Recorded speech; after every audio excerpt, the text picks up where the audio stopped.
Malia's fingers trembled as she gripped her small duffel bag tighter. Standing under the flickering neon sign of a rundown gas station somewhere outside a sleepy Midwest town. The night air was cold, biting against her thin jacket, and she could feel exhaustion seeping into her bones.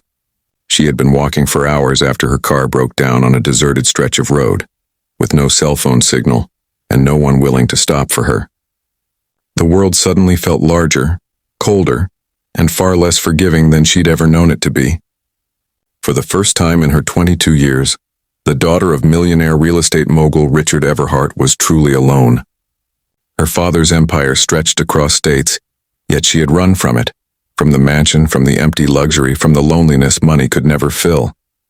Tonight she just wanted a place to rest her head, a human voice that wasn't wrapped in pretense or greed. As she hugged herself against the wind, a pickup truck pulled into the gas station, old and rusted but humming steadily. The driver stepped out, a man in his early 30s with tired blue eyes and rough hands that told a story of hard work.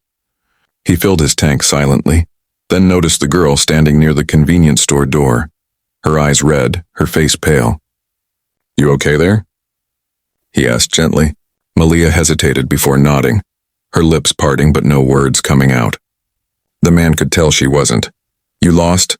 He tried again, his tone fatherly, not intrusive. "Car broke down," she murmured. "Don't have a phone signal. I was just figuring out what to do next." He looked toward the dark road behind her, the endless black stretching like a void. "Ain't much down that way," he said quietly. "Tell you what, I live just a few miles from here. My little girl's at home. You can crash in the guest room if you want. Safer than staying out here." Her instincts told her to refuse. She had been taught since childhood not to trust strangers, yet there was something disarming about him. His voice carried sincerity, not charm. He introduced himself. "I'm Luke," he said, offering a tired smile. And that was enough for her. Malia nodded slowly. "Thank you," she whispered. They drove through the quiet countryside, the truck rattling along dirt roads until they reached a small, weather-worn house surrounded by trees. Inside, the air smelled faintly of cinnamon and laundry detergent. The place was modest, peeling wallpaper, patched furniture, but warm. Luke's daughter, a bright-eyed 6-year-old named Emily, peeked from behind a doorway, clutching a stuffed rabbit. "Hey, sweetheart," Luke said softly, kneeling down. "This is Malia. She's going to stay the night."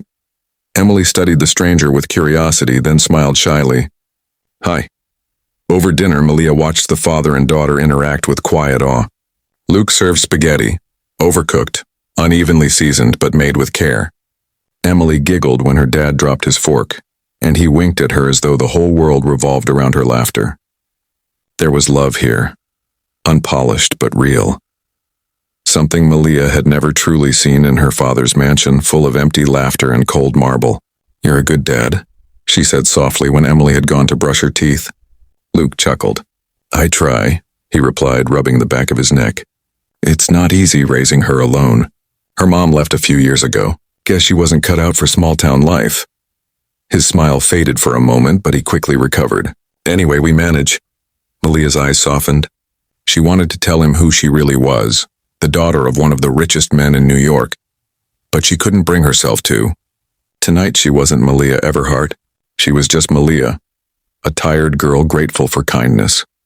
Later, lying in the small guest room, Malia couldn't sleep. She stared at the ceiling, thinking about Luke and Emily, their laughter, their warmth, their small house that felt more like home than any mansion she had ever known. She heard soft footsteps outside the door, followed by a quiet knock. "You awake?" Luke's voice came through. "Yeah," she said. He stepped in, holding a blanket. "Thought you might need this. Gets cold around here." Their eyes met, and for a fleeting second something unspoken passed between them. Gratitude, maybe something deeper. "Thank you," she whispered. He smiled faintly and left, closing the door gently behind him. Morning sunlight spilled through thin curtains, painting golden lines across the worn floor. Malia woke to the smell of pancakes. She walked into the kitchen to find Emily laughing as Luke tried to flip one. "You're burning it again, Daddy," she squealed. He grinned, pretending to look offended. "That's my special recipe, kiddo, extra crispy." Malia laughed softly, and both of them turned to her with smiles. It felt nice, familiar, even though it wasn't. Luke poured her a cup of coffee and asked, You got someone I can call? To help with your car? She hesitated, then nodded. Yeah, I'll figure it out. She didn't mention that one phone call to her father would send a team of mechanics within the hour. By afternoon, she had the tow truck arranged using a nearby shop's landline. Luke refused to let her leave without lunch, packing her a small sandwich for the road. Emily hugged her tightly. Will you come back? The little girl asked, her voice hopeful. Malia knelt down and smiled. I'll try. She didn't want to make promises she couldn't keep, but her heart ached as she said goodbye. Driving away, she glanced back at the small house shrinking behind her, a home filled with more love than she'd ever felt in her own. A week passed. Malia returned to her father's estate where everything gleamed but nothing glowed. Her father was furious. Do you have any idea what you put me through? He roared. Running away without your phone, your driver? Do you even realize who you are? But as she stood there, something inside her had changed. She wasn't that fragile heiress anymore. She had seen the value of small kindnesses, the beauty of a man who gave without asking. I know exactly who I am, she said quietly. That night she sat at her desk and wrote a letter. To Luke. A month later, Luke was sitting at the kitchen table, bills spread out in front of him, head in his hands. The factory he worked for had cut hours again, and he wasn't sure how he'd make rent this month. Emily sat nearby, drawing with crayons, humming to herself. Suddenly, there was a knock on the door. When he opened it, a man in a suit stood there holding an envelope. Mr. Harris? The man asked. Yes? Luke replied warily. I'm here on behalf of Miss Malia Everhart. The name meant nothing to him. The man handed him the envelope, tipped his hat, and left. Luke opened it and froze. Inside was a letter and a check large enough to change everything. Malia Everhart. He murmured aloud, reading the elegant handwriting. In the letter, she thanked him for his kindness, for showing her what real family looked like. She explained who she truly was and how that one night had reminded her of what mattered most. This isn't charity, she wrote. It's gratitude. You gave a stranger safety when she had none. Now let me help you the way you helped me. Tears filled Luke's eyes as he read, the words blurring together. Emily tugged at his sleeve. What's wrong, Daddy? He scooped her up, smiling through the tears. Nothing, baby. Nothing's wrong. Someone just reminded me that good things still happen. Weeks later, a brand new community center opened in town, fully funded, anonymous at first, but soon the name was revealed. The Everhart Family Foundation. Luke had been offered a management role there, with good pay and flexible hours so he could be with Emily more. On opening day, he saw Malia again, standing by the entrance, no longer the lost girl from that night, but a woman radiating quiet strength. When their eyes met, both smiled. Didn't think I'd see you again, he said softly. I promised I'd try, she replied, her eyes glistening. Emily ran up to hug her, squealing, Malia, you came back.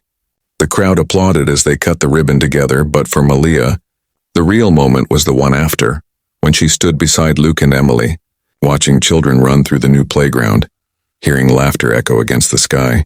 She felt a peace she hadn't known even in the grandest halls of her father's mansion.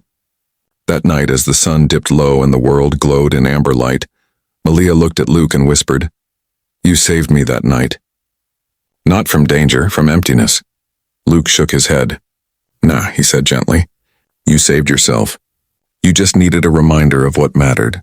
Years later, when people asked about the woman who built the community that lifted their small town, they'd tell the story of Malia Everhart, the millionaire's daughter who had once been lost on a cold night and found a home in the heart of a poor single dad. They'd speak of Luke Harris, the man who gave without asking, and his daughter Emily, whose innocent kindness had sparked a friendship that changed lives. And somewhere in that same little house, and no longer run down but cozy and bright, Luke would tuck Emily into bed, whispering, Remember, sweetheart, it doesn't take money to be rich. It just takes kindness. And far away in the city, Malia would sometimes sit by her office window, looking out over the skyline, smiling softly to herself. She had inherited her father's empire, but she ruled it differently, not with greed, but with heart. Every time she funded a home, a school, a shelter, she thought of that cold night and the man who gave a stranger warmth. That one small act of humanity had rippled outward, changing 2 lives, and in doing so, countless others. Sometimes she'd whisper his name to the night breeze, a silent thank you carried through the world. And somewhere in the quiet hum of the countryside, Luke would feel it, a warmth that